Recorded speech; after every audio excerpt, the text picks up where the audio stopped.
பூம்பாறை 3000 ஆண்டுகளுக்கும் மேலான வரலாற்றை கொண்ட ஒரு பழமையான கிராமம்.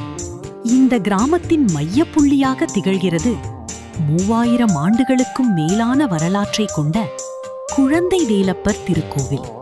கிமு 550 முதல் 300க்கு இடைப்பட்ட காலத்தில் வாழ்ந்த தமிழ் சித்தர் போகர் அவர்களால் இந்த கோவில் பிரதிஷ்டை செய்யப்பட்டதாக நம்பப்படுகிறது.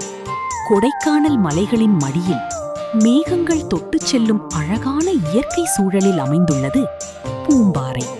இங்கு அருள் புரியும் முருகன் ஒரு சிறிய குழந்தையாக காட்சி தருகிறார். அதனால்தான் அவர் குழந்தை வேலப்பர் என்று அழைக்கப்படுகிறார்.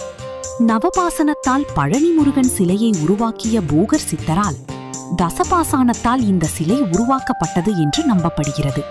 10 சக்தி வாய்ந்த மூலப்பொருட்கள் இணைத்து உருவான இந்த தசபாசானம் விஷத்தை மருந்தாக மாற்றும் சக்தி கொண்டது.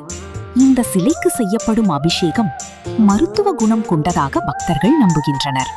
உடல் நோய்கள் நீங்கவும் மன அமைதி கிடைக்கவும் இங்கு பலர் வந்து வேண்டுகின்றனர். குழந்தை பாக்கியம் வேண்டி வரும் தம்பதிகளுக்கு இங்கு அருள் கிடைக்கும் என்று கூறப்படுகிறது. மலைகள் சூழ்ந்த இந்த தெய்வீக இடம் ஒரு ஆன்மீக சொர்க்கம் போன்றது. ஒருமுறை பூம்பாறை சென்று குழந்தை வேலப்பரை தரிசியுங்கள். நம்பிக்கை இருந்தால் அதிசயம் நிச்சயம். It is me. Subscribe, follow and like me.